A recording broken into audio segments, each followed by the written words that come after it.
Good afternoon, good morning, or good evening, or whatever the time of the day or night it is that you're tuning in to First Report 25.0 with Fletch Tabito. And this guy, Clayton Mitchell, we got the intro right this time. Yeah, last week was a complete it was botcher. too stressful. It was too indeed. much last week. Busy week in the house this week, Fletch. Tell us, there's been a fair bit going on. We've had some announcements, which I know you're going to ask me on, but also this week, in fact, I think it was yesterday, we had the Minister for the Provincial Growth Fund talk about job numbers. There's been a whole lot of discussion and conjecture thrown from the National Party around. Yeah, a guy from the city.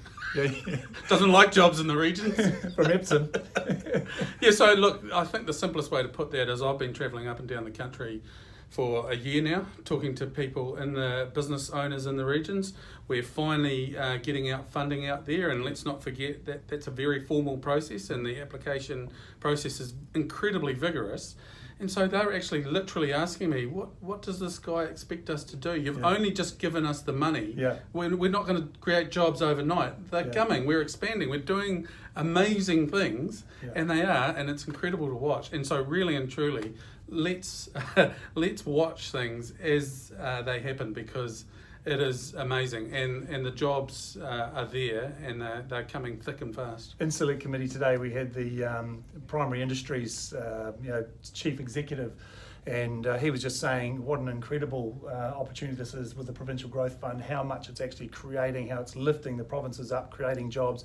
It is a work in progress. It is happening. You're going to see the positive effects of it. Well, I don't want to go on it for too long, but last night at the Business New Zealand evening here in Parliament Grounds, the Westpac CEO speaking about the regions, the provinces, and the impact that the PGF is having. How an important role. What an amazing thing to be a part of. So proud to be New Zealand first, right? Yeah, dead right. Yeah. On the primary industries, though, I have to say I stepped in for Mark Patterson in primary industries, and I've never This is the Select Committee. In Select Committee, correct. Yeah. I've never had such a displeasure of being part of a Select Committee chaired by the most awful chair I've ever had to sit in front of. I feel like I want to guess, but that would be unfair. Have a guess. Have a guess. Does his first name start with David? It does. Its last name is Bennett. I have to say, I was just appalled. I've even asked for the transcript from the whole meeting, because I've never seen such an entitled, misleading leadership. And it's not like me to speak like that, but I said to him afterwards, after the room cleared, that was appalling. Really? Yeah. So anyway, let's move on. Yeah, you don't want to say too much. But I know what you're saying. Anyway, what watch about, this space. Tell us about 1080. What's happening there? Look, as everybody knows, New Zealand First has been championing the life beyond 1080, and we've been always saying we need to move away from that, this aerial dropping of this insidious poisons that indiscriminately kills everything that it touches. We've made a commitment in this coalition agreement, but we had an announcement on Monday from the Provincial Growth Fund where $19.5 million is going to be put into science and innovation, coming up with new techniques, modelling the way we can actually get better outcomes. There's going to be money available in certain regions that people can look at, finding ways where they can trap and capture and look at potentially growing and building our fur industry. It's just fantastic, and the feedback from all sectors of our conservation society are very, very pleased with that.